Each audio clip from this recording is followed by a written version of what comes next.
Hello friends, मेरा नाम है प्रवीण चारण। आप देख रहे हैं स्टेथ होल्डर्स।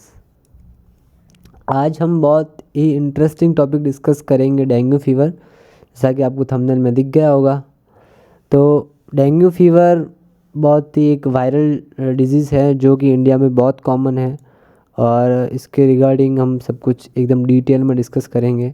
तो सबसे पहले आपका स्वागत। और जो मेरे चैनल पे नए हैं, तो उन्होंने अगर मेरे इन्फेक्शियस मेडिसिन के जो पहले लगे 2 लेक्चर नहीं देखे हैं मलेरिया के, तो वो प्ले लिस्ट में जाके देख लें। तो चलिए स्टार्ट करते हैं डेंगू फीवर को। जो डेंगू फीवर होता है वो कॉज्ड बाय वायरस, मतलब कि जैसे मलेरिया के अंदर मलेरिया का जो एजेंट था वो क्या था, पैरासाइट वायरस था, पैरासाइट प्लाज्मोडियम था। ऐसे ही जो डेंगू फीवर है उसका कॉजेटिव ऑर्गेनिज्म या उसका कॉजेटिव एजेंट क्या है, वायरस है। और उस वायरस को सिंपली हम क्या कहते हैं, डेंगू वायरस या डेंगू वायरस, और शॉर्ट में लिखते हैं DENV। ठीक है। और ये जो वायरस होता है, कौन सा, डेंगू वायरस। डेंगू वायरस का जो ट्रांसमिशन होता है वो फीमेल मॉस्किटो एडिस इजिप्टी से होता है। अब हम देखें कि फीमेल मॉस्किटो ही क्यों करती है इन सभी चीज़ों का ट्रांसमिशन। तो जो फीमेल मॉस्किटो होती है उनको क्या होती है, नीड होती है प्लाज्मा प्रोटीन्स की अपने एग्स के डेवलपमेंट के लिए। तो क्या, जब वो प्लाज्मा प्रोटीन की नीड के अंदर वो जब घूमती है और ब्लड सक करती है, तो वो क्या, इन्फेक्टेड जो मॉस्किटो होते हैं वो क्या करते हैं, अपने अंदर का वायरस किसके अंदर ट्रांसमिट कर देते हैं, उस पर्सन के अंदर कर देते हैं जो इनफेक्टिव है, या फिर नॉर्मल पर्सन है उसके अंदर क्या कर देते हैं, वायरस का ट्रांसमिशन कर देते हैं। तो फीमेल मॉस्किटो ही क्यों करती है, क्योंकि उनको नीड होती है कुछ स्पेशल सब्सटेंसेस से फॉर एग्स डेवलपमेंट, और वो सब्सटेंस ओनली ह्यूमन ब्लड से ही मिलते हैं। तो इसीलिए वो डेंगू को फैलाते हैं। बाकी इनका कोई स्पेशल पर्पज़ नहीं है कि भगवान ने इनको ये काम नहीं दिया है कि तुम जाओ और ह्यूमंस के अंदर बीमारियां करो। नो, ऐसा नहीं है। ये अपने नीड के लिए जाती है, बेचारी मजबूरी में जाती है, और मजबूरी के अंदर ये सब कुछ हो जाता है। अब डेंगू वायरस है, उसके कुछ उसको पहले हम सीरोटाइप्स होते हैं वो भी देख लेते हैं। और जो डेंगू वायरस होता है वो सबसे पहले कौन सा वायरस है, RNA वायरस है। कौन सा वायरस है, RNA virus. RNA virus means कि उसका जो जेनेटिक मटेरियल है, वो DNA ना होके क्या है, RNA। DNA ना होके क्या है, RNA। जैसे HIV वायरस होता है, उसका भी जेनेटिक मटेरियल क्या होता है, RNA होता है। तो मोस्ट ऑफ वायरसेस होते हैं उनका मटेरियल RNA भी होता है। ठीक है। तो ये कैसा वायरस है, RNA वायरस है। और कैसा है, आर्बो वायरस है। अब आर्बो वायरस क्या होते हैं कि कुछ वायरस क्या होते हैं, इंसेक्ट से, ऑर्थोपोड से क्या होते हैं, ट्रांसमिट्स होते हैं। जैसे ये मॉस्किटो हो गया, कुछ इंसेक्ट्स में जैसे भी कुछ भी हेलमिन्स ले लो, उनसे क्या होते हैं, ट्रांसमिट होते हैं। उनका ट्रांसमिशन कौन कराता है, ये सब कराते हैं। तो ऐसे वायरस को क्या कहते हैं हम, आर्बो वायरस। और जो डेंगू वायरस होता है उसका ट्रांसमिशन कौन कराता है, फीमेल मॉस्किटो एडिज इजिप्टी। तो वो क्या है, एक ऑर्थोपोड है। तो उसी कारण से हम इसे क्या कहते हैं, एक आर्बो वायरस कहते हैं। अब इसके अंदर 4 डिफरेंट सीरोटाइप्स होते हैं, DEN-V1, 2, 3 एंड 4। DEN मतलब मीन्स डेंगू का DEN, और V वायरस का। तो DEN-V1, V2, V3 and V4, 4 type के डिफरेंट सीरोटाइप्स होते हैं। और ये चारों सीरोटाइप्स में कैपेसिटी होती है कि ये mild moderate to severe type का डेंगू क्या कर सकते हैं, प्रोड्यूस कर सकते हैं इन एनी पर्सन। ठीक है। अब हम देखते हैं ट्रांसमिशन ऑफ डेंगू। अब ट्रांसमिशन के लिए देखें तो क्या है ट्रांसमिशन में, कि 1 सेकेंड, हाँ, ट्रांसमिशन में क्या होगा कि सबसे पहले कोई मॉस्किटो ट्रांसमिशन साइकिल मीन्स एक जगह से शुरू करेंगे और दूसरी जगह पे आके ख़त्म करेंगे। तो ये सपोज दैट ये मॉस्किटो है, ये घूम रहा है चारों ओर। ठीक है, मॉस्किटो है चारों ओर घूम रहा है, और सपोज दैट इसके अंदर क्या है, ये वाइल्ड मॉस्किटो है। तो सपोज दैट इसके अंदर क्या है, डेंगू वायरस है। क्या है इसके अंदर, डेंगू वायरस है। तो ये मॉस्किटो अपनी सलाइवा के अंदर क्या लेके घूम रहा है, डेंगू वायरस को। अब ये क्या करेगा, अपने एग्स के लिए प्रोटीन की तलाश में घूम रहा है, और जैसे ही इसको कोई ह्यूमन मिला उसको क्या करेगा, बाइट करेगा। और बाइट करेगा तो क्या करेगा, ब्लड सक करेगा। तो जब वो ब्लड सक कर रहा होगा तब क्या करेगा, वायरस को उसकी ब्लड स्ट्रीम में डाल दिया जाएगा। तो वायरस कहाँ आ गया, इसकी ब्लड स्ट्रीम में। ब्लड स्ट्रीम में आया, उसने अपना काम किया, मल्टीप्लिकेशन किया वहाँ पे, अपना काम किया, फिर उसके बाद में वापस वो कहाँ चला गया, ब्लड स्ट्रीम में। अब वापस वो ब्लड स्ट्रीम में गया, ठीक है, ब्लड स्ट्रीम में ये अब पर्सन कैसा है, इन्फेक्टेड विथ डेंगू है। पहले नहीं था, जब मच्छर ने काटा इसको तब ये इन्फेक्टेड विथ डेंगू नहीं था, बट कुछ दिन बाद ये क्या हो गया, इन्फेक्टेड हो गया एकदम, मतलब बहुत ज़्यादा अमाउंट के अंदर इसके अंदर वायरीमिया हो गया, डेंगू वायरस बहुत ज़्यादा अमाउंट के अंदर इसके अंदर अभी प्रेजेंट है। तो ये कैसा है, इन्फेक्टेड है। अब नेक्स्ट टाइम अगर कोई मॉस्किटो जो कैसा इन्फेक्टेड नहीं है, एकदम बेचारा भोला भाला मॉस्किटो है, इसके अंदर कोई भी डेंगू वायरस नहीं है, बेचारा घूमता घूमता आया, अपनी इसको नीड थी, इसकी प्रकृति है कि ये इसको काटेगा, तो इसने प्लाज्मा प्रोटीन के लिए इसको काटा, इसको बाइट किया, ब्लड सक किया, बट इसके अंदर क्या प्रेजेंट था, डेंगू। क्या प्रेजेंट था, डेंगू वायरस। तो क्या हो गया कि वायरस ब्लड के साथ में कहाँ चला गया, मॉस्किटो के अंदर, और ये मॉस्किटो कैसा इन्फेक्टेड नहीं है। तो ये जो नॉर्मल मॉस्किटो था ये भी इन्फेक्टेड हो गया, और ये किससे हुआ, ह्यूमन से। तो ये अब कैसा हो गया, इन्फेक्टेड। तो ये साइकिल, और वापस अगेन ये वापस जब इसको काटेगा तो वापस ये इसको ट्रांसमिट कर देगा नॉर्मल पर्सन को, और ऐसे ही पूरा साइकिल रिपीट होता रहेगा। तो जो मॉस्किटो, वाइल्ड मॉस्किटो था वो इन्फेक्टेड था, उसने काटा किसी नॉर्मल पर्सन को, वहाँ पे उसके अंदर वायरस डाल दिया, वायरीमिया हुआ, पूरे साइन एंड सिम्टम डेवलप हुए। फिर किसी नॉर्मल मच्छर ने अगेन वापस उसको किसी को काटा, तो वापस से वायरस किसके अंदर लॉज हो गया, उस नॉर्मल मॉस्किटो के अंदर, और अगेन एंड अगेन ये साइकिल पूरा रिपीट होता रहेगा। 1 सेकेंड, ठीक है। और जो एडिस इजिप्टी जो मॉस्किटो होता है, ये कैसे होते हैं, डे टाइम फीडर होते हैं, मतलब मोस्टली ये दिन के अंदर ही निकलते हैं और दिन के अंदर ये मॉस्किटो काटते हैं। और ये मिस हो गया था कि डेंगू वायरस को ब्रेक बॉर्न फीवर भी कहते हैं। क्या कहते हैं, ब्रेक बॉर्न फीवर। अब ब्रेक बॉर्न फीवर क्यों कहते हैं, कि कोई पर्सन होता है जिसको डेंगू वायरस हो चुका होता है, उसको एकदम सीवियर टाइप का जॉइंट पेन, माइल्जिया होता है, जैसे उसकी हड्डियाँ टूट रही हो ऐसा उसको पेन होता है। तो उसी वजह से डेंगू को क्या कहते हैं, ब्रेक बॉर्न फीवर भी कहते हैं। ठीक है, चलिए आगे बढ़ते हैं। अब ट्रांसमिशन वही पहले हमने साइकिल देख लिया था कि साइकिल ट्रांसमिशन कैसे होता है। आप देखते हैं एक बार और से वापस से रिवाइज कर लेते हैं एक बार, कि ये कोई वाइल्ड इजिप्टी मॉस्किटो है, इसके अंदर क्या प्रेजेंट है, डेंगू वायरस। ठीक है, क्या प्रेजेंट है, डेंगू वायरस। और अगर इसके अंदर प्रेजेंट नहीं है पहले से, सपोज दैट इसके अंदर, इस डायग्राम के अंदर इसमें नहीं है, तो ये जो मॉस्किटो है एकदम फ्री है, इसके अंदर कुछ भी नहीं है। ये क्या करता है, किसी पर्सन जो डेंगू से इन्फेक्टेड है, प्रीवियसली डेंगू से इन्फेक्टेड है, उसको ये बाइट करेगा तो ब्लड सक करने के साथ साथ में वायरस किसके अंदर चला जाएगा, डेंगू वायरस इस मॉस्किटो के अंदर। ठीक है, इस मॉस्किटो के अंदर वायरस चला गया, तो कुछ दिन बाद 8 से 10 दिन बाद जब इसके अंदर डेंगू वायरस एंटर किया, उसको उस टाइम से लगा के 8 to 10 डेज़ बाद इस मॉस्किटो की सलाइवा के अंदर क्या आ जाएगा, डेंगू वायरस। मतलब ये कैपेबल हो जाएगा किसी पर्सन को इन्फेक्ट करने के लिए। तो इस टाइम पीरियड को कहते हैं एक्सटर्नल इंक्यूबेशन पीरियड। क्या हुआ, ये बेचारा वाइल्ड मॉस्किटो था, इसके पास अभी तक है नहीं, वायरस नहीं है, डेंगू वायरस इसके पास नहीं है। इसने क्या किया, किसी डेंगू इन्फेक्टेड पर्सन को काट लिया, तो उसके अंदर क्या था, डेंगू वायरस था। तो ब्लड के साथ में वो वायरस किसके अंदर चला गया, मॉस्किटो के अंदर।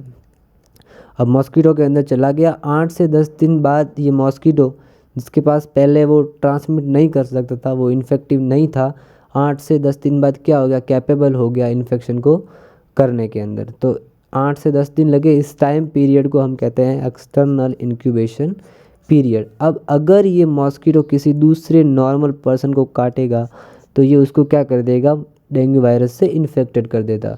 तो अगर इसने अब आके इस पर्सन को काटा, बाइट किया, तो इसने इसको क्या कर दिया, DENV इसको गिफ्ट कर दिया।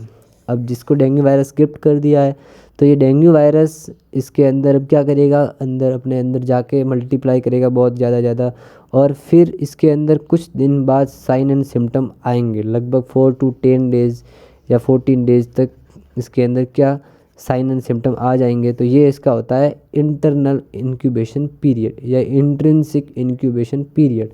ये था एक्सटर्नल और एक्सट्रिंसिक इंक्यूबेशन पीरियड मीन्स कि मॉस्किटो को कितना टाइम लग रहा है इन्फेक्शन फैलाने में। ठीक है, मतलब एक बार मॉस्किटो के अंदर डेंगू वायरस आया उसके बाद में वो कब तक इन्फेक्शन फैलाने में कैपेबल हो जाता है, तो उस टाइम को कहते हैं एक्सटर्नल इंक्यूबेशन पीरियड। और दूसरा है इंट्रिंसिक, मतलब कि अब पर्सन के अंदर डेंगू वायरस चला गया है, एडमिट मतलब अंदर घुस गया, वो इन्फेक्टिव हो गया है, और उसके बाद में साइन एंड सिम्टम कितने टाइम बाद आते हैं तो उसे कहते हैं हम इंट्रिंसिक इंक्यूबेशन पीरियड। लगभग 4 to 10 या 14 डेज तक का होता है। ठीक है, अब देखते हैं कि जो डेंगू वायरस अगर किसी पर्सन को इन्फेक्ट करता है तो उसके अंदर इम्यून रिस्पॉन्स किस टाइप का जनरेट होता है। तो इम्यून रिस्पॉन्स ह्यूमरल और साइटोटॉक्सिक दोनों टाइप के इम्यून रिस्पॉन्स उसके अंदर हमें दिखते हैं जिस पर्सन को क्या हुआ, डेंगू हुआ है। और जो इसकी एंटीबॉडीज़ होती है वो स्पेसिफिक टू होती है पर्टिकुलर सीरोटाइप्स। इसका मतलब क्या है कि किसी पर्सन के अंदर अगर DENV1 सीरोटाइप से अगर इन्फेक्शन हुआ है तो उसके अंदर एंटीबॉडी बनेगी DENV1। ठीक है, अगर इससे इन्फेक्शन हुआ N1 से तो एंटीबॉडी भी इस 1 के अगेंस्ट बनेगी। ये एंटीबॉडी अदर सीरोटाइप मीन्स कि DENV2, DENV3, DENV4 के अगेंस्ट काम नहीं करेगी, ये ओनली किसके अगेंस्ट होगी, DENV1 के अगेंस्ट। तो ये बहुत स्पेसिफिक होती है टू पर्टिकुलर सीरोटाइप, मतलब कि जिस सीरोटाइप के लिए एंटीबॉडी बनी है उसी के अगेंस्ट ये वर्क करेगी, दूसरे सीरोटाइप से इसका कोई लेना देना नहीं है। और ये जो एंटीबॉडी है, जो इम्यूनिटी बनती है, ये लाइफ लॉन्ग तक नहीं रहती है, लाइफ टाइम तक नहीं रहती है। अबाउट 3 ईयर्स के अंदर ये क्या हो जाती है, ख़त्म हो जाती है। 3 ईयर्स के अंदर लाइफ लॉन्ग ये नहीं होती है। ठीक है, तो स्पेसिफिक होती है, लाइफ लॉन्ग नहीं होती है, और दोनों टाइप के होते हैं, ह्यूमरल और साइटोटॉक्सिक रिस्पॉन्स इसके अंदर जनरेट होते हैं। अब हम देखते हैं पैथोफिजियोलॉजी। पैथोफिजियोलॉजी मीन्स कि जो साइन एंड सिम्टम पर्सन के अंदर डेवलप हो रहे हैं उनके पीछे रीज़न क्या है। अगर किसी को बुखार आ रहा है तो उसके पीछे का रीज़न क्या है। हम कहते हैं कि डेंगू के अंदर प्लेटलेट काउंट कम हो जाते हैं तो उसके पीछे का रीज़न क्या है, तो वो सारा रीज़न हम इसमें जानेंगे। और मेन हमें प्रॉब्लम्स क्या दिखती है डेंगू के अंदर वो हम पढ़ेंगे पैथोफिजियोलॉजी में। ठीक है, all serotype of dengue have capacity to cause dengue fever. सभी डेंगू के जो सीरोटाइप होते हैं वो mild, moderate to severe range के डेंगू फीवर कॉज कर सकती है। Mainly dengue virus affect reticuloendothelial cells. जैसे ही वायरीमिया होता है उसके बाद में जो लीवर की जो आरी सेल्स होती है, रेटिकुलो एंडोथेलियल सेल्स होती है, उसके अंदर जाके ये डेंगू वायरस क्या करता है, ग्रो करता है।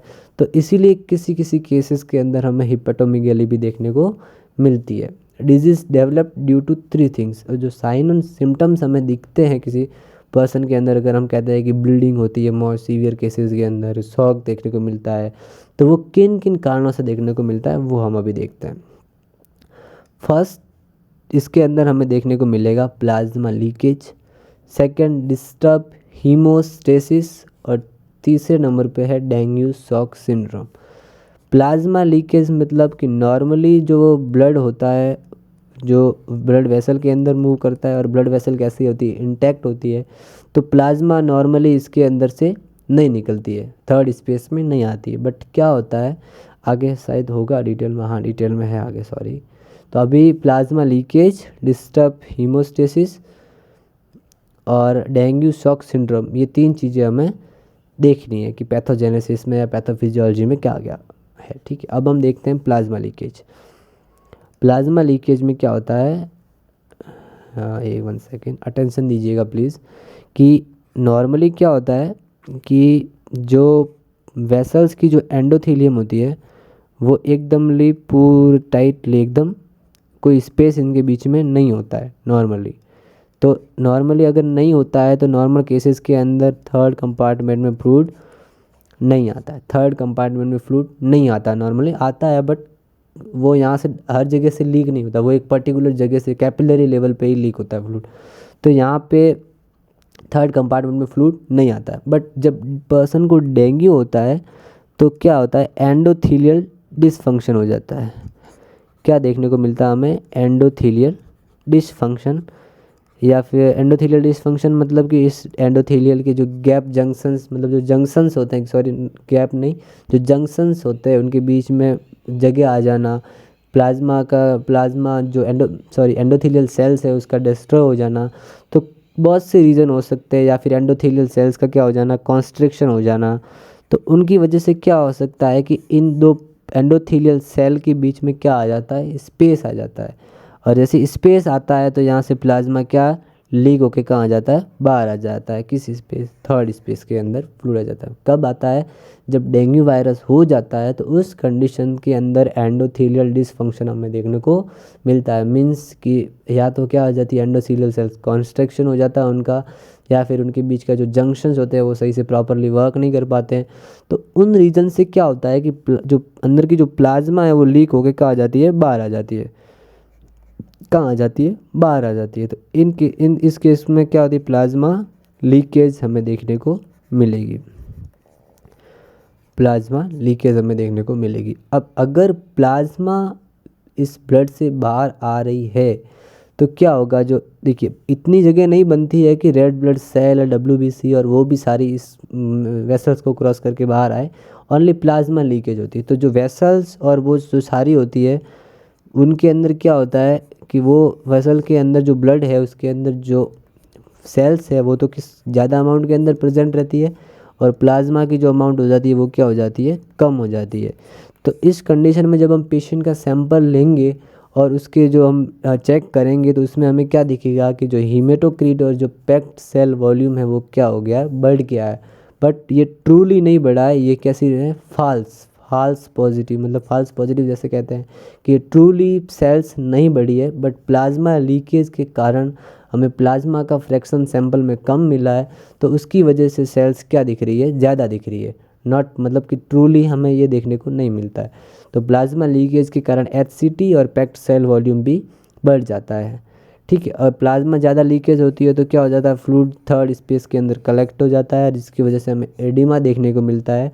और फेशियल फ्लशिंग, मतलब फेस के ऊपर से एकदम फ्लशिंग, मतलब जैसे लगता है कि पूरा सूजा सूजा सा फेस हमें देखने को मिलता है। देख लीजिए डायग्राम में, ये जो फेशियल फ्लशिंग मीन्स कि प्लाज्मा लीकेज के कारण यहाँ पे ये फेशियल फ्लशिंग यहाँ से पूरा एकदम से उभरा उभरा सा, एकदम फूला फूला सा लगता है हमें फेशियल फ्लशिंग में।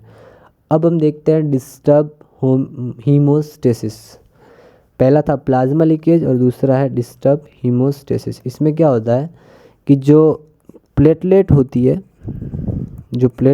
उसके अगेंस्ट क्या होता है, मॉलिक्यूलर मिमिक्री के कारण उसका क्या हो जाता है, डिस्ट्रक्शन हो जाता है। मॉलिक्यूलर मिमिक्री के कारण इसका क्या हो जाता है, डिस्ट्रक्शन। मॉलिक्यूलर मिमिक्री मतलब कि जो एंटीबॉडी बनती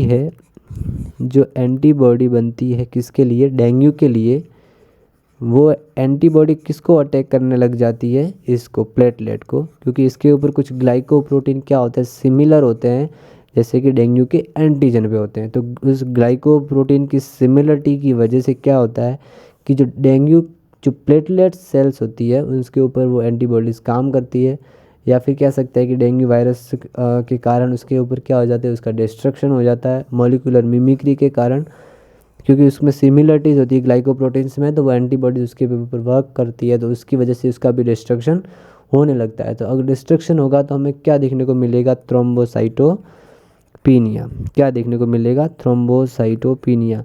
और जब थ्रोम्बोसाइटोपिनिया देखने को मिलेगा तो जो ब्लड का जो कोगुलेशन है या हीमोस्टेसिस है वो प्रॉपरली नहीं हो पाएगा।